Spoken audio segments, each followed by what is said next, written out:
ایسی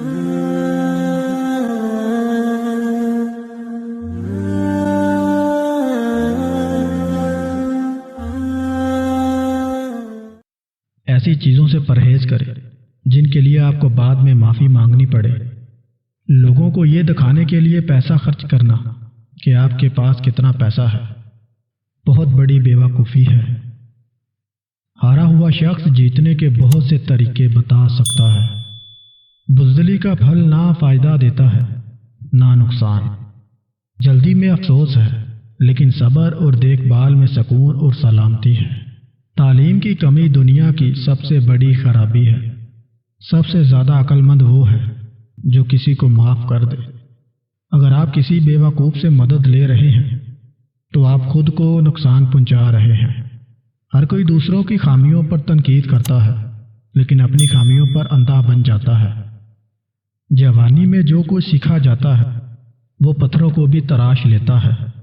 اگر آپ ٹھنڈے لوہے کو مار رہے ہیں تو اس کا مطلب ہے کہ آپ کچھ تبدیل کرنے کی کوشش کر رہے ہیں جو آپ کبھی نہیں کر سکتے۔ جھوٹوں کی صحبت سے بچو۔ اگر یہ نہیں کر سکتے تو ان پر یقین نہ کرو۔ عورت سب سے پہلے کسی مرد کی سمیل کی وجہ سے اس کی طرف اٹریکٹ ہوتی ہے۔ ہنسنا انسان کے جسم میں نقصان دہ بیماریوں سے لڑتا ہے۔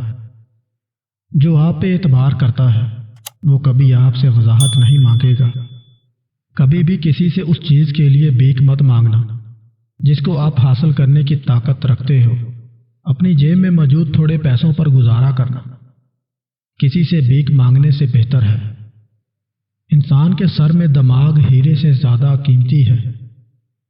اگر آپ بیوقوف سے لڑنے کی کوشش کر رہے ہیں تو آپ سے بڑا بیوقوف کوئی نہیں۔ زبان صرف 3 انچ لمبی ہوتی ہے پھر بھی یہ 6 فٹ اونچے آدمی کو مار سکتی ہے۔ غربت انسان کو اپنے ہی شہر میں ایسا اجنبی بنا دیتی ہے کہ لوگ پہچاننے سے ہی انکار کر دیتے ہیں۔ حسد کرنے والا انسان سب سے زیادہ ناخوش ہوتا ہے۔ بیوقوف آدمی کو 6 چیزوں سے پہچانا جا سکتا ہے: بے سبب غصہ، بغیر نفع کے بولنا، بغیر تبدیلی کے ترقی، اجنبی پر بھروسہ کرنا، دوستوں کو دشمن سمجھنا، اور کسی چیز کی تلاش کرنا بغیر تحقیق کے۔ ہمارے اعتراف میں خوبصورت چہرے تو بہت مل جاتے ہیں مگر خوبصورت سوچ بہت کم میسر ہے۔ سچ تک پہنچنے کے لیے جھوٹ کے پیچھے چلنا پڑتا ہے۔